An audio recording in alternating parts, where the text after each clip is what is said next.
शालबन के उस पार का गांव पार्ट एक अंधेरे में पुकारा गया नाम। रात अजीब थी। ऐसा लग रहा था जैसे अंधेरा सिर्फ फैला नहीं है बल्कि किसी चीज का इंतजार कर रहा है। एक पुरानी बस कच्ची सड़क पर धीरे धीरे आगे बढ़ रही थी। सड़क के दोनों तरफ घना शालवन था। पेड़ इतने घने कि लगता था कोई चुपचाप खड़ा होकर बस को देख रहा है। बस में एक परिवार बैठा था। रायहान, उसकी पत्नी माहिनूर, बड़ा बेटा तानवीर, बेटी सामिया, छोटा बेटा आराफ और दादू। वे सब एक पुराने गांव मल्लिकपुर जा रहे थे, जहां दादू की पुश्तैनी जमीन थी। तानवीर ने ऊब कर कहा, हम इतनी दूर क्यों आए हैं? यहां तो कुछ भी नहीं दिख रहा। रायहान बोला, पुरानी जमीन है, बहुत साल से खाली पड़ी है, अब देखना होगा। दादू अचानक धीमी आवाज में बोले, खाली ही रहने देते तो अच्छा था। सब चुप हो गए। थोड़ी देर बाद बस गांव की सीमा में पहुंची। सड़क किनारे एक टूटा हुआ बोर्ड था। मल्लिकपुर गांव नाम के नीचे कुछ मिटाया गया था, जैसे पहले कोई और चेतावनी लिखी हो। आरफ ने पूछा, यहां लाइट क्यों नहीं है? सामिया ने खिड़की छुई और कांप गई। शीशा बर्फ जैसा ठंडा था। गांव बहुत अजीब लग रहा था। न कुत्तों की आवाज, न झींगुरों की, न हवा की सरसराहट। बस के इंजन की आवाज के अलावा कुछ नहीं। फिर अचानक बस रुक गई। ड्राइवर चुपचाप बैठा था, सिर नीचे की। रायहान ने पूछा, क्या हुआ?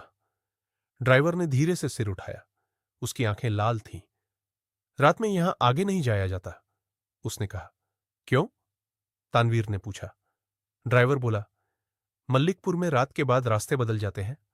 सब एक दूसरे की तरफ देखने लगे। सामिया ने खिड़की से बाहर देखा और उसका चेहरा सफेद पड़ गया। उसे लगा सड़क जैसे धीरे धीरे हिल रही है। पेड़ पहले से ज्यादा पास लग रहे थे। अचानक बस अपने आप चलने लगी।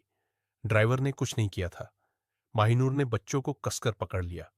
आराफ रोने लगा। मां, मुझे डर लग रहा है।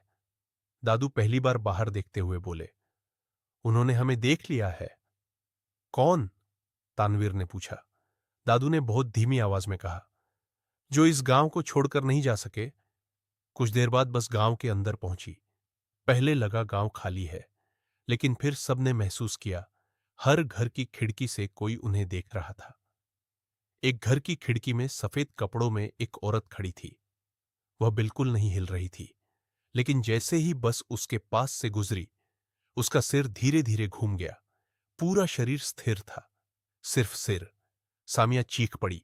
अगले ही पल खिड़की अंधेरी हो गई, जैसे वहां कोई था ही नहीं।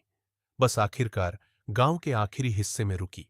उनके सामने एक बड़ा टूटा हुआ पुराना घर था। दीवारों पर दरारें थीं, खिड़कियां काली थीं। ऐसा लग रहा था जैसे घर उन्हें देख रहा हो। रायहान ने धीरे से कहा, यही जगह है? दादू अचानक घबरा गए। नहीं, पहले ऐसा नहीं था। तभी लकड़ी का दरवाजा अपने आप थोड़ा खुल गया और हवा में किसी की आवाज सुनाई दी। रा या हाँ न। रायहान का चेहरा उतर गया। कौन है? फिर वही आवाज, रायहान, तुम वापस आ गए। माहिनूर ने कांपते हुए पूछा, तुम पहले यहां आए थे? रायहान ने सिर हिलाया। नहीं, कभी नहीं। दादू ने आंखें बंद कर ली और धीरे से बोले, फिर यह घर तुम्हें पहचानता कैसे है? इतने में दरवाजा पूरी तरह खुल गया। अंदर सिर्फ अंधेरा था, लेकिन उस अंधेरे में एक चीज साफ दिखाई दे रही थी। एक पुरानी कुर्सी। उस पर कोई बैठा था। धीरे धीरे उसने सिर उठाया।